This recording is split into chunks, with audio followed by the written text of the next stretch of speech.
Hi everybody, so I have a book haul to share with you today. As you know, I love to read.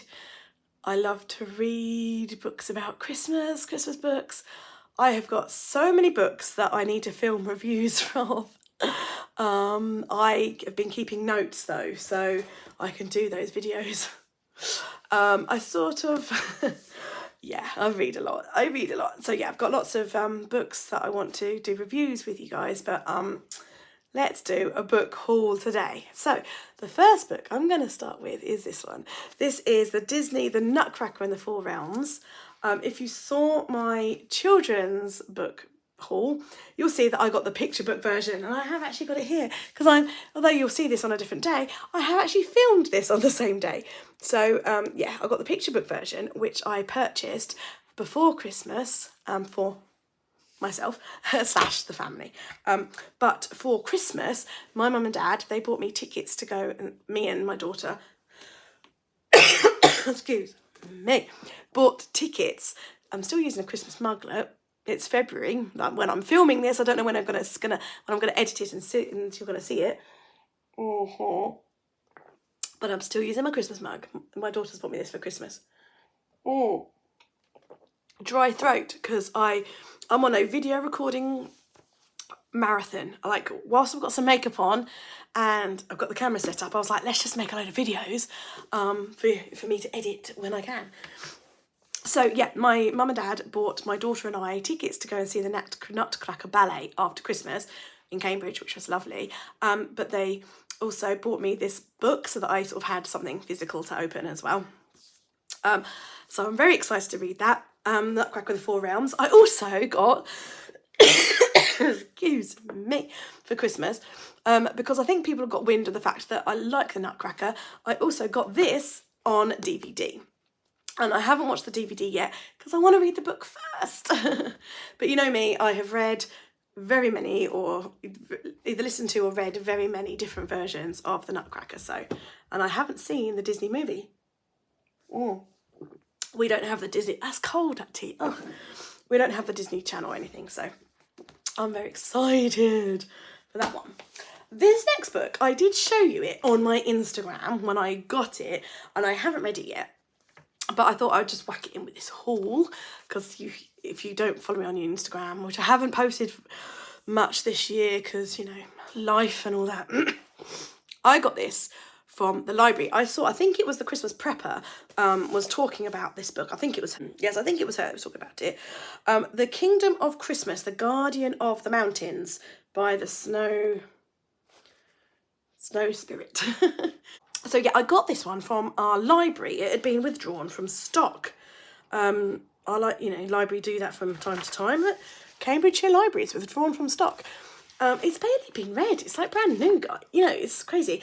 And I got it for 20 pence. So when their enchanting Christmas kingdom is overthrown by an evil guardian and Santa and the spirit of Christmas are taken captive inside an icy castle, it is up to Prince Michael and Princess Sarah to save the day. A secret scroll reveals their mysterious powers and some unforgettable Christmas characters light their way. And it goes on, but I'll just give you a brief synopsis. This is a children's book, and I think, if I remember rightly, I think it was the Christmas Prepper, she said there was an Easter one as well, so that would be cool. So I might read this with my kids, so I might do a read aloud with my kids.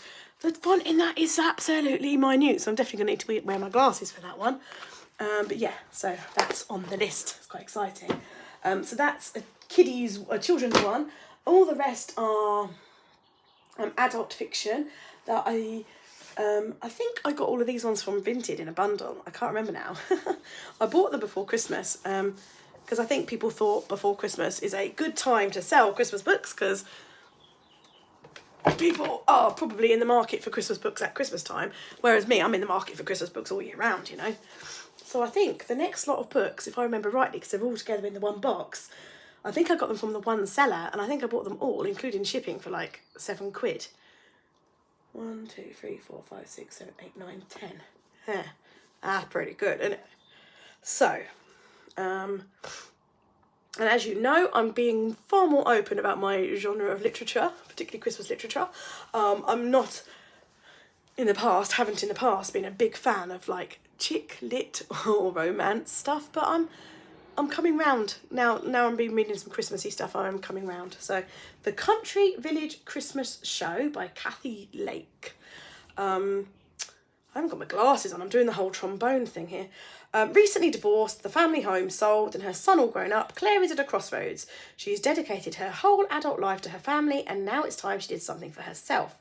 In the lead up to Christmas, Claire decides that a bit of time in the countryside might be just what she needs, so she moves back to Little Bramble. I love names like that, Little Bramble.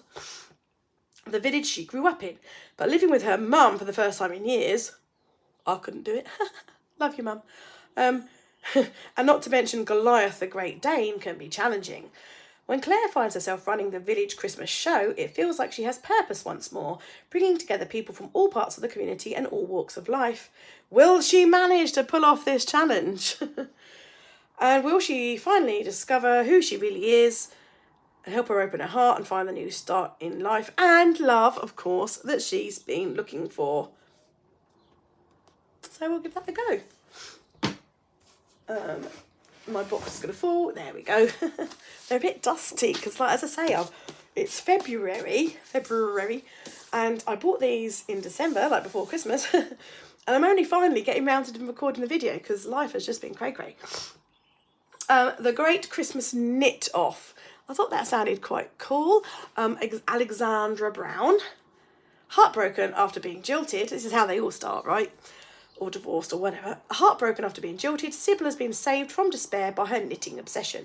But after perpetrating the cock-up of the century at work just weeks before Christmas, Sybil decides to make a hasty exit to the picturesque village of Tyndalldale. There, Sybil discovers Hetty's House of Haberdashery. What an awesome name for a shop. Hetty's House of Haberdashery. An emporium, I love that word, dedicated to the world of knitting and needlecraft. But Hetty, the owner, is struggling to cope, and now the shop is due for closure. When Hetty decides that Sybil's wacky Christmas jumpers are just the thing to add a bit of excitement to her window display, something miraculous starts to happen.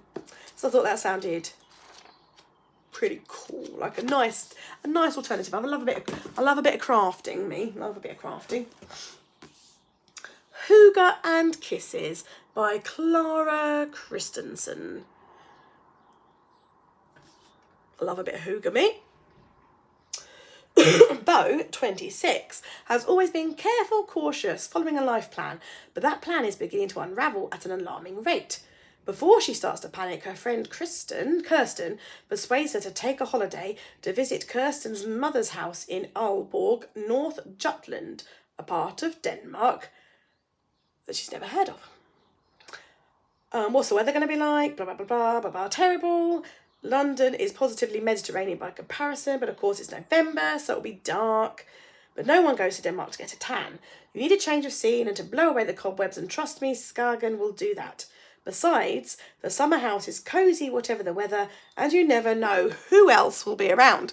So clearly there's going to be a romance, a love interest in there. So I'm hoping the hygge, cosy, wintry aspect is far more prominent than the love interest, but we'll see. I'm starting to realise that not all of the love stories are quite as cringy as I used to think. Christmas at Carrington's by Alexandra Brown. I love this cover. Really love the illustrations on that. Good God, I do.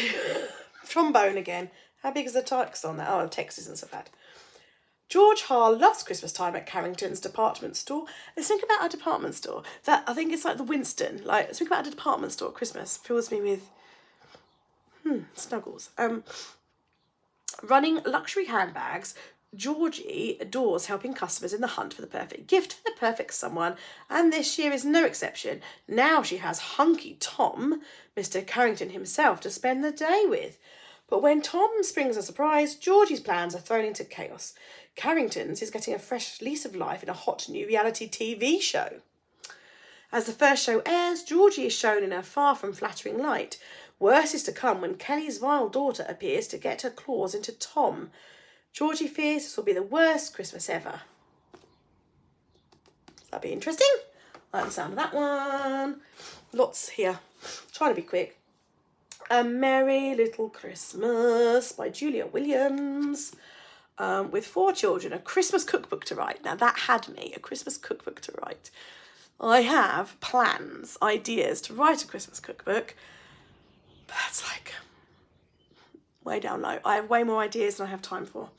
It's a sad, sad thing. I have all the ideas, just no time to do it. And when people say to me, you could make time, I'm like, yeah, I do, but I'm also making time for the other things.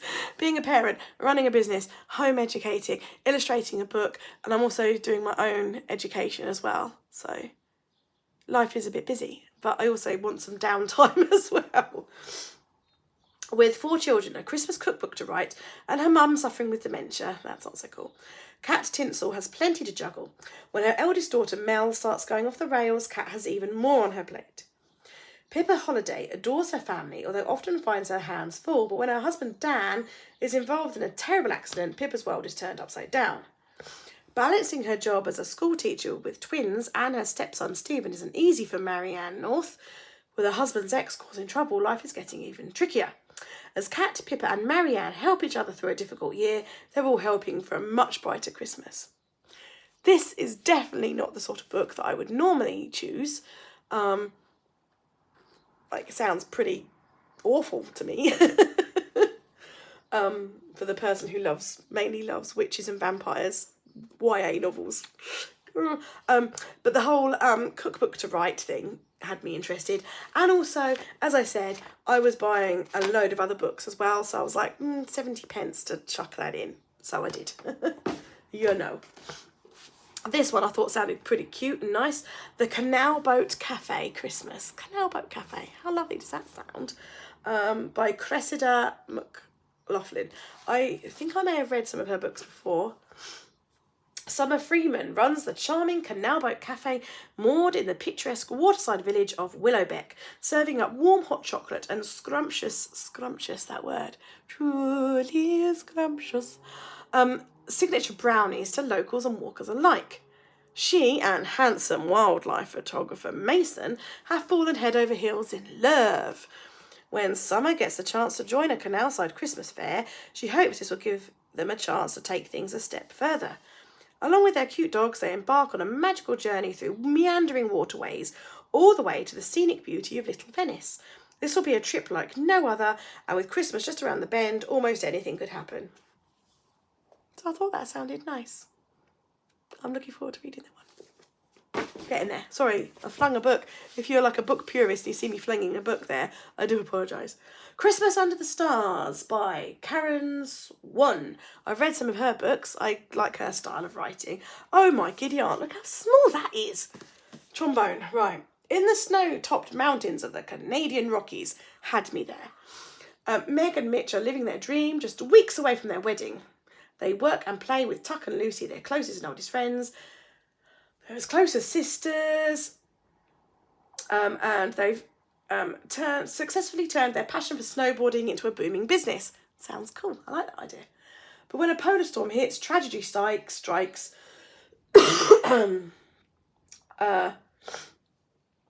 Excuse me. So they radio for help, blah, blah, blah, blah, blah. As the snow melts and the friends try to live with their loss. Not so good, probably going to cry. Meg thought were forever buckled by tensions, rivalries and devastating secrets. Nothing is as she thought, and only her radio contact understands what it is to be truly alone. As they share confidences in the dark, witnessed only by the stars, Meg feels her future begin to pull away from her past and is forced to consider a strange truth. Is it her friends who are the strangers and a stranger who really knows her best? So that sounds interesting. I'm not sure I'm going to enjoy the loss part of it, but sometimes you just have to have that to get the good bits, I guess, don't you? Christmas at Battersea. I thought that was rather sweet. So, a foreword by Paula Grady. The Stories of Miracles and Hope. Oh, I thought that was nice. So, yeah, you know, it's just stories from Battersea Dogs Home. Festive tales. I just thought that would be really nice. It does have some photos in it too. Look at that. things. So yeah, all the happy. So this might be the book I need to read after the book about the loss, reading books about doggies and cats finding their forever homes and things. Here we go. The Christmas Train by David Baldacci. Never heard of him, but it sounded like a little bit different, so I went for it. Delusioned journalist Tom Langdon must get from Washington to LA in time for Christmas.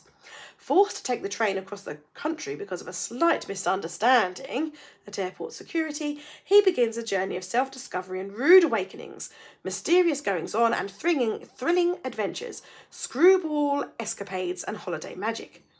He has no idea that his journey across America will actually take him into the rugged terrain of his own heart, where he will rediscover people's essential goodness and someone very special that he believed he had lost.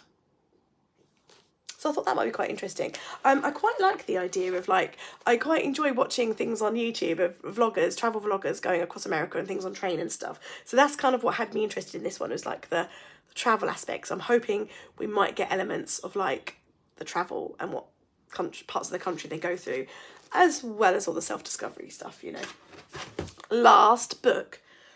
I love the cover on this one. Also a hardback. A Large Measure of Snow by Denzil Mayrick.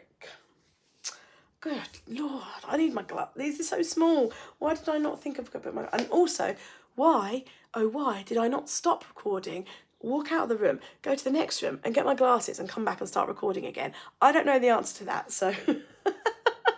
What an idiot. Right, it's December 1967 and the town of Kinloch is cut off by heavy snow. I love a Scotland book, by the way, because I love Scotland. With all roads closed, the only way to feed and water the townsfolk is for the fishing fleet to sail to Girvan for much needed supplies. But the skipper of the Girl Maggie, Sandy Hoynes, has a problem. First mate Hamish has, to everyone's astonishment, been chosen as Young Fisherman of the Year by a Glasgow newspaper. Marooned in the town, with one eye on a scoop, their reporter decides to join the fishing crew on their mercy mission. The thought of the publicity and some remuneration delights Hoynes, but Hamish hasn't told him the whole story. As the blizzards worsen, the crew of the Girl Maggie embarks on a trip like no other, encountering, I like the sound of these ones, encountering ghostly Vikings, gigantic crustaceans, and a helpful seagull. This one I am really looking forward to reading, because I think that sounds awesome. And so that, my friends, is my Christmas book haul. And obviously that is physical books, because I also partake in Christmas fiction via my Kindle and also via Audible audiobooks.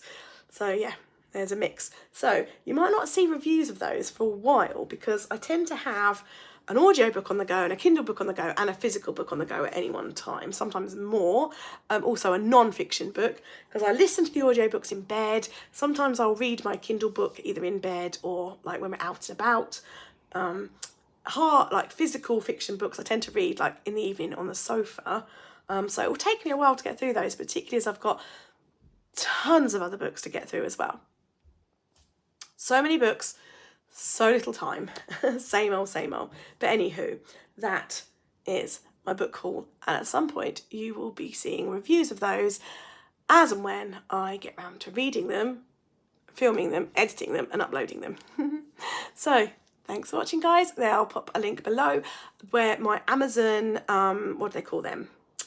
Things. Where I have compiled lists of my favourites. So if there's any books that I have read that I really enjoyed and stuff, I put them in that Amazon list. So if you ever want to go and find them, they're in there, in that thing. Yeah, still learning how all that works. So thanks for watching, and ho ho ho, Merry Christmas.